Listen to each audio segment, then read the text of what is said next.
हरे कृष्णा, राधे राधे। आज मैं आप सबके सामने भगवद गीता की अध्याय 8 को रखने जा रहे। तो भगवद गीता में भगवान श्री कृष्ण अर्जुन को 8 अध्याय में समझाते हैं अक्षर ब्रह्म योग के बारे में। अक्षर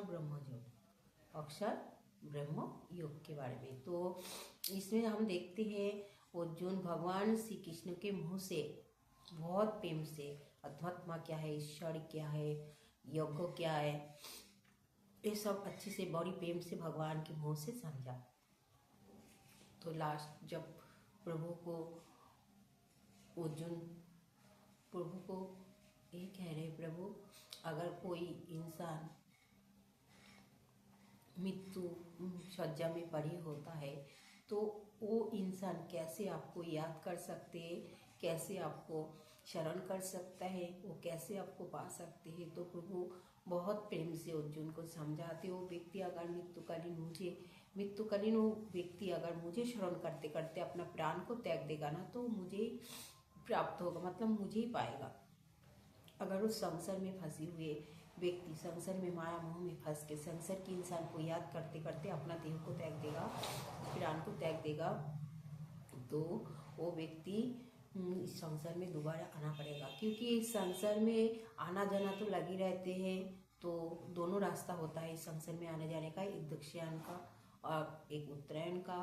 उत्तरायण का मतलब संसार में उत्तरायण का जो 6 महीना होता है उस संसार में आना ही पड़ता है और संसार में आना नहीं पड़ता। और दक्षिणायन का जो 6 महीना होता है उसमें अगर कोई जाते हैं तो उसे संसार में दोबारा वापस आना पड़ता है। तो भगवान श्री कृष्ण बहुत प्रेम से सही समझाया और बताया, संसार में आना जाना तो लगी रहते, इंसान आते जाते, लेकिन संसार में आके जो माया मोह में फंसी रहते हैं उसे वो कभी मुझे प्राप्त नहीं कर सकते। संसार में आके माया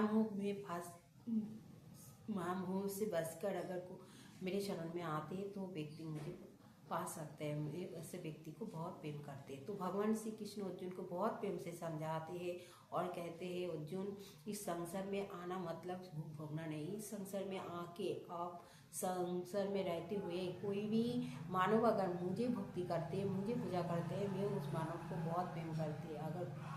और भगवान श्री कृष्ण अर्जुन को ये भी कहते हैं, अर्जुन तुम अभी युद्ध भूमि में हो, युद्ध भूमि में खड़ा हो, किस लिए? युद्ध करने के लिए ना। तो मैं तुम्हें आदेश देता हूँ तुम युद्ध करो और तुम्हारी निर्भय होकर युद्ध करो। तुम्हारे भय का कोई कारण नहीं है क्योंकि तुम्हारे पास मैं हूँ, भगवान स्वयं तुम्हारे साथ है, तुम्हें डरने का कोई कारण नहीं है। तुम कोई भी कर्म करो मुझे समर्पित करते हुए करो। इसलिए भगवान श्री कृष्ण अर्जुन को और भी समझाते, इस संसार के जो मानव होता है ना, इस संसार के कोई भी मानव अगर संसार के मोह त्याग करके मुझे शरण में आते हैं तो मैं वो मानव को स्वीकार कर लेते, चाहे वो कोई भी कितने भी बुरे पाप किया हो, क्या नहीं, कितने भी पाप किया हो, अगर एक सारी पाप कर्मों को त्याग करके मेरी शरण में आते हैं और मुझे क्षमा मांगते हैं तो मैं उसे सारी पाप से मुक्ति दे देता हूँ।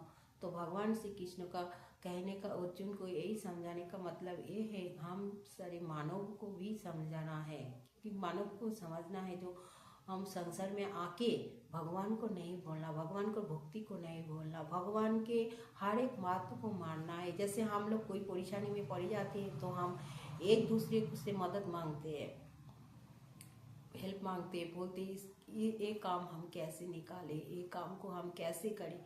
ऐसे हम अपने अपने फ्रेंड्स रिलेटिव से पूछते रहते हैं, लेकिन कोई अपना भगवद गीता को धारण नहीं करते, भगवद गीता को पढ़ते ही नहीं है। अगर भगवद गीता को पढ़ोगे, रीड करोगे तो हमें दूसरे से मदद हेल्प मांगना ही नहीं पड़ेगा, क्योंकि भगवान श्री कृष्ण अर्जुन को ही नहीं समझाया। ये भगवद गीता में हमारे लिए भी भगवान समझाया। जो हम लोग अगर भगवद गीता को रीड करेंगे तो हमें दूसरे से हेल्प नहीं मांगना पड़ेगा। हम भगवद गीता पढ़ने से हमें सारी ज्ञान अपने आप आ जाएगा। तो आप सब भी भगवद गीता को अपने लाइफ में धारण करो। और भगवान श्री कृष्ण अर्जुन को और भी समझाते हैं, अर्जुन जो मानो बहुत प्रेम से भक्ति से ओमकार शब्दों उच्चारण करो तो अपने प्राण को त्याग देगा ना तो वो व्यक्ति परम गति लाभ करेगा। भगवान श्री कृष्ण अर्जुन को ऐसी बहुत सारी बातें ये 8वें अध्याय में, मतलब अध्याय 8 में भगवान श्री कृष्ण अर्जुन को समझाया, तो मैं छोटा सा कोशिश किया आप सबके सामने रखने के लिए।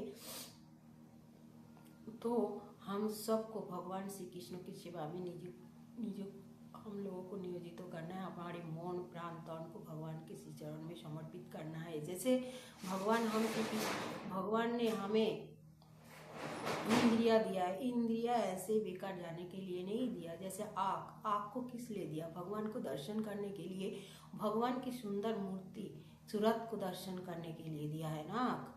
और हमारे जो कान दिया है, कान में से इधर उधर की बात सुनने के लिए नहीं दिया। हमारे कान भगवान श्री कृष्ण का भजन सुनने के लिए दिया। हाँ, और हमारे जो जीव है, ये जीव है अच्छे अच्छे चीज़ों का स्वाद लेने के लिए, भगवान के प्रसाद की स्वाद लेने के लिए दिया है। हमारे हाथ, ये जो हाथ भगवान ने हमें दिया है, भगवान की सेवा में लगाने के लिए दिया है फ्रेंड्स। हमारे दोनों पैर जो भगवान ने हमें दिया है, ये पैर से भगवान के तीर्थ स्थान को जाने के लिए दिया है। और हमारे आँखों तो भगवान ने ऑलरेडी दर्शन करने के लिए दिया भगवान के तीर्थ स्थान को। तो हमारे जीवन को ऐसे बर्बाद नहीं करना, हमें हमेशा के लिए भगवान के साथ जुड़े रहना है। हमें और भी एक काम करना है, वो काम है भगवान के श्री कृष्ण के चरणों में जो पुष्प हम लोग समर्पित करते हैं, जो तुलसी दल हम समर्पित करते हैं, तुलसी दल को साथ लेना है। और भगवान के श्री चरण कमलों में जो पुष्प समर्पित करते हैं, उस पुष्पों की सुगंध हमें लेना है। क्योंकि ये नाक हमें इसलिए दिया है, भगवान के श्री चरण कमलों के पुष्पों को हम सुगंध ले सके, तो हमारे मानव जन्म को ऐसे सफल कर सकते हैं फ्रेंड्स। तो हम आप सब से रिक्वेस्ट करते हैं, आप सब भगवान के श्री चरण कमल को पकड़ लो, अपनी जिंदगी सफल बनाओ। तो हरे कृष्णा फ्रेंड्स, राधे राधे, जय श्री कृष्णा, जय गुरुदेव भगवान।